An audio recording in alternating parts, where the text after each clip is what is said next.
외교 현안을 풀기 위해 미국 또 일본 정상과 만난 윤석열 대통령. 다만 한일 정상이 만난 시간은 30분 남짓, 한미 정상은 48초. 주 대통령실이 설명했던 것과 달리 짧은 만남에 그쳤습니다. 대통령실은 또 미국 정상과의 만남에서 한국산 전기차 차별에 대한 논의가 있을 거라고 했었는데 양측의 환담 결과 발표에도 미묘한 차이가 있었습니다. 강희연 기자입니다. 어제 새벽 바이든 미 대통령과 만난 윤석열 대통령. 바이든 대통령이 주최하는 글로벌 펀드 관련 회의에서입니다. 하지만 만남은 짧았습니다. 두 사람이 만난 시간은 48초. 행사가 열린 단상에서 짧게 대화를 나눈 정도였습니다.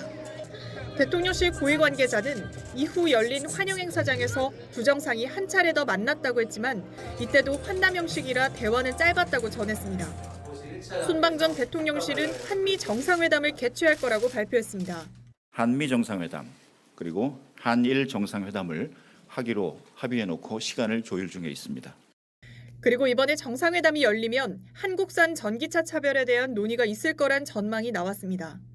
하지만 환담 형식으로 축소된 건 바이든 대통령이 국내 정치 일정으로 뉴욕 체류 시간이 짧아졌기 때문이라고 대통령실은 설명했습니다. 또 이미 사전에 양측에서 협의를 계속해왔기 때문에 정상은 만나서 확인하면 된다며 짧은 만남에도 의미가 있다고 전했습니다. 하지만 양측의 환담 결과 발표에도 미묘한 차이가 느껴집니다. 대통령실은 윤 대통령이 전기차 문제에 대한 우리 측의 우려를 전달했다고 밝혔습니다.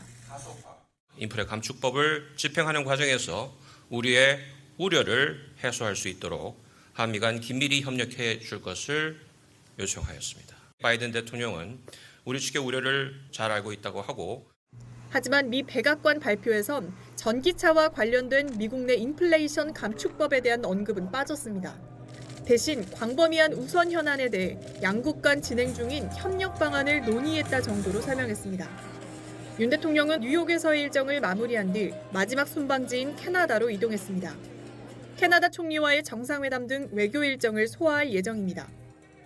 미국 뉴욕에서 JTBC 강연입니다.